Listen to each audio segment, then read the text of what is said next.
Hi guys, welcome back Hi. to a really good podcast. Wait, no. I think it's called a really good podcast. No, we haven't said the name of the podcast this whole time, and I think that we should just not. I just did. Well, no, you haven't said. No. You didn't say the whole thing. Anyway, so this is episode 5. And we're gonna talk about, we drew drawings on the whiteboard about Drew our drawings. about the scenes from our books. So, without further ado, Claudia's drawing. Wait, can we flip it? Nope. You should be able to. Go on. Anyway, continue on. Okay, so this is like a pivotal scene in the book because it's the climax. And so in this scene, so throughout the whole book, like Turtle is getting better and she's opening up to people. And then one day Taylor, who is the mom, she goes out with some friends, and then when she comes back, she sees Luann, who's the other mom. She's sitting on the porch, and she can tell something's wrong. So what happened is, so she comes up to the porch, Luann's like, "I'm so sorry, Taylor, it's Turtle." So then, transfer from porch into living room, she sees Edna, who's this old blind woman they all love, holding Turtle. And then Mrs. Parsons is chasing a bird around with a broom, which is, I couldn't figure out the whole meaning of that, but throughout this whole scene, this lady is just chasing a bird throughout the house with a broom. Even no idea why.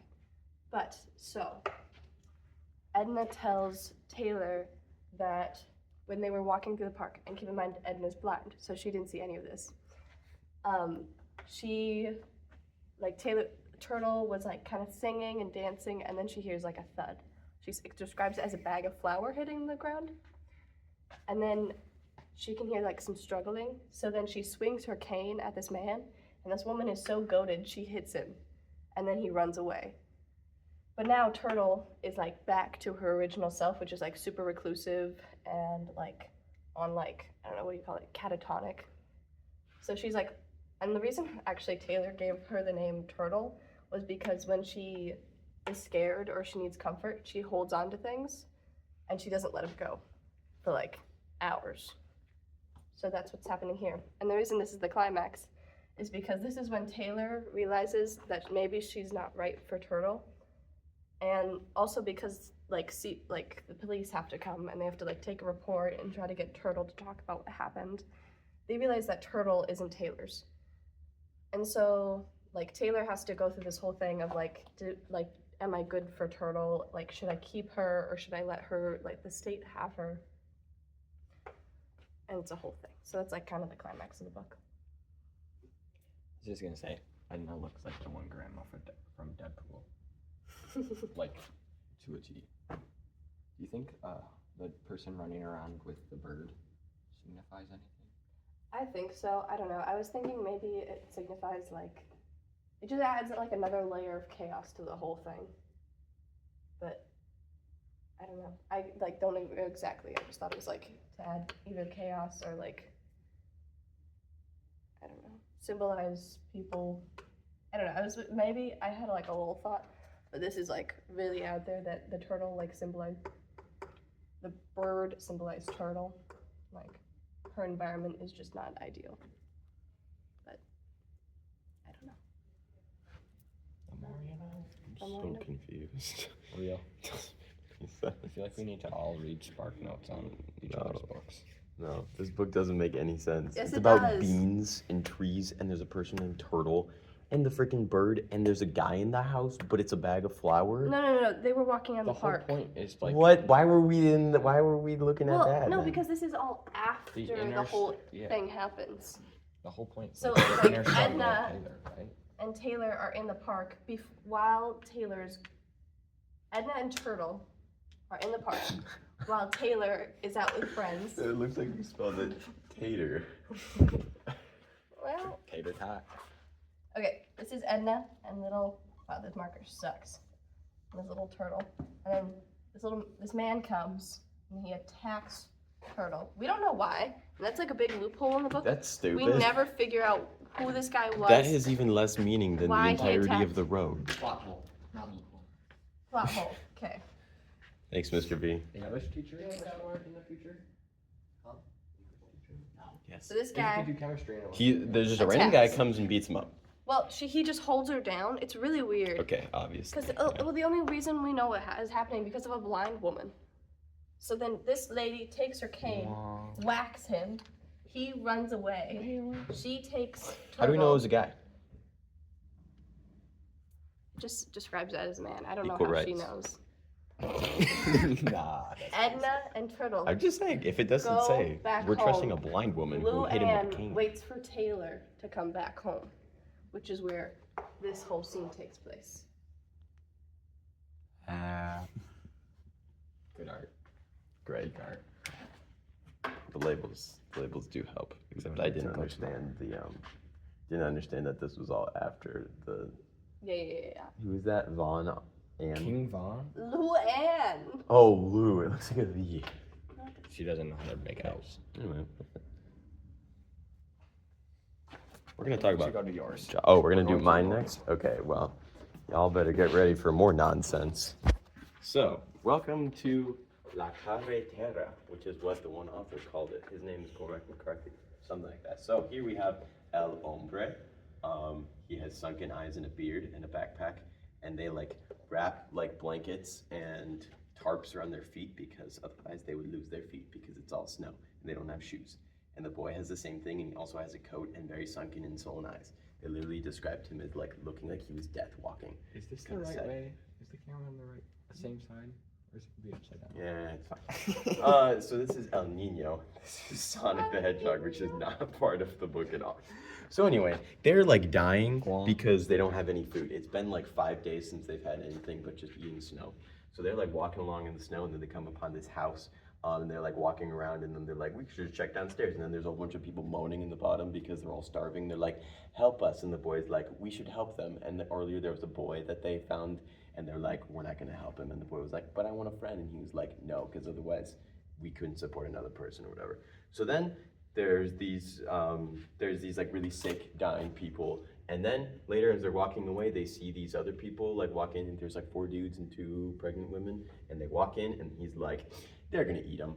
And then the boy's like, we should not eat people. And then the guy's like, you know, we would never eat people, even if we like really needed food. And the boy was like, but we do need food, like we're starving. And he's like, but we're not gonna eat people. Hallelujah. And they like steal some, not steal, because everything's already ransacked. They like take like, I don't know, whatever. So anyway, the boy is having a really awful time this whole time. I don't know, they're just kind of meandering around, trying to stay on the road, keep on going. Like the whole thing is they like sleep at night, make campfires, pretend that they have food, and like fall asleep, and then wake up at like 3 a.m. and keep walking. Except they don't know how far they're walking.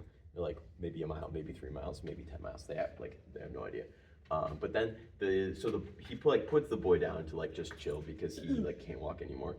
And then the man like finds this orchard and like a whole bunch of other stuff, and there's all these apples. So he like gathers like a bunch of apples, so they have like food briefly. Did I mention the cannibals? Yeah, they're cannibals anyway. So then they kept on walking or whatever, and then they pulled up to, I think, what was their house, because the story, like before the story that we never actually told, there's like a mom, like it's the dad and the mom, and then the boy. And then the woman shoots herself because she can't handle like the apocalyptic world anymore.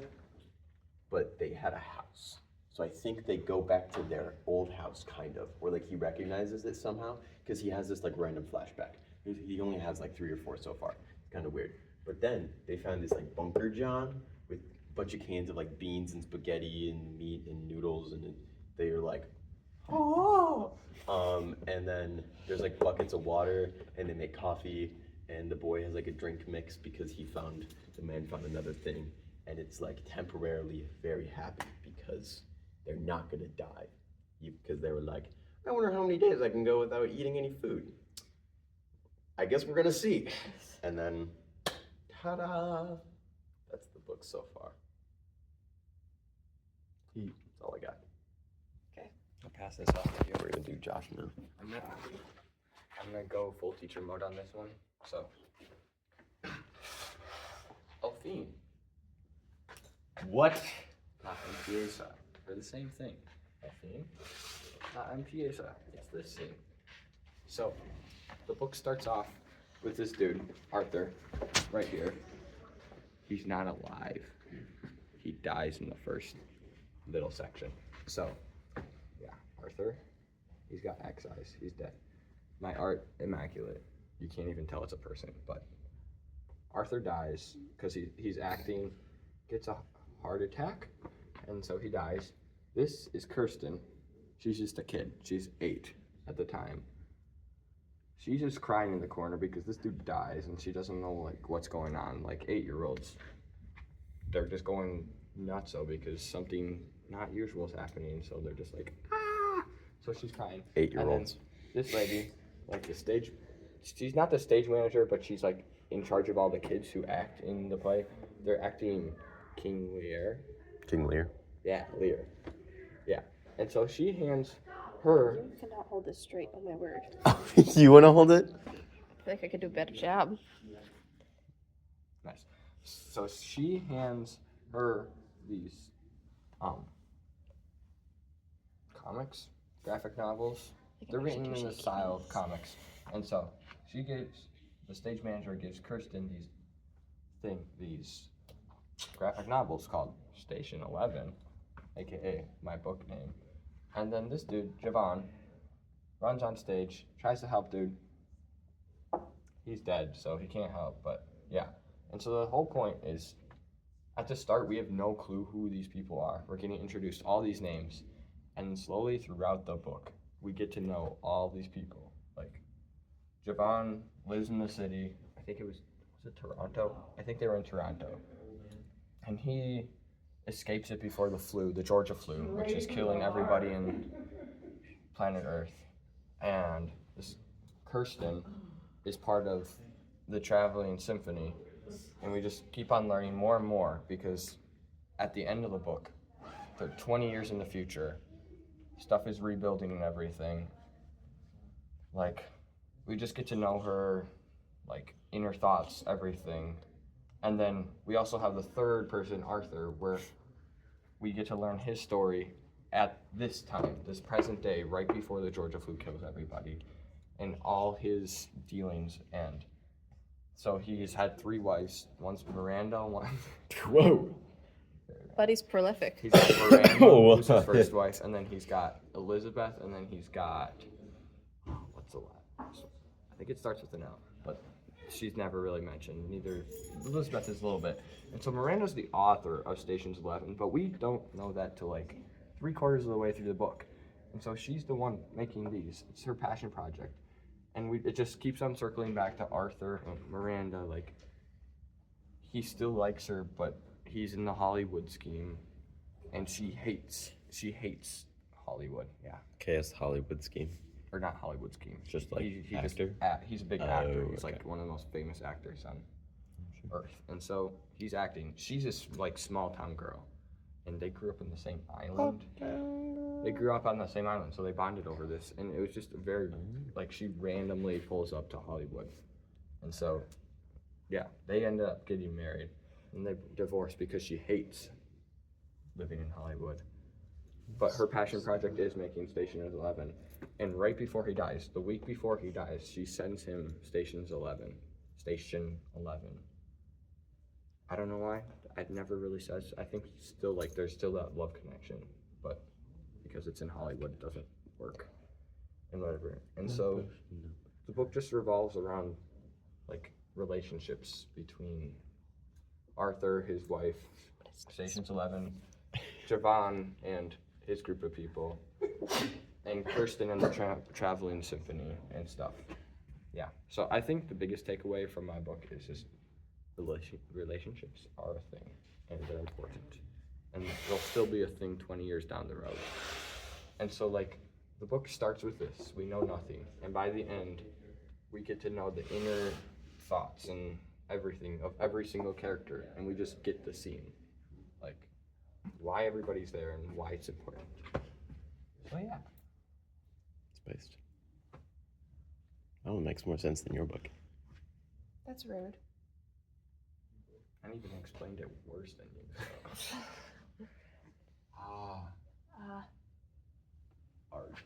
whole mess. I I'm knew so you were mad. gonna do that. I was waiting for it. Anyway, we need to end the video so that we can actually upload this because at this point we won't be able to upload it because of MVO Wi-Fi. Wow. So, 15 minutes. Ciao. happy Christmas.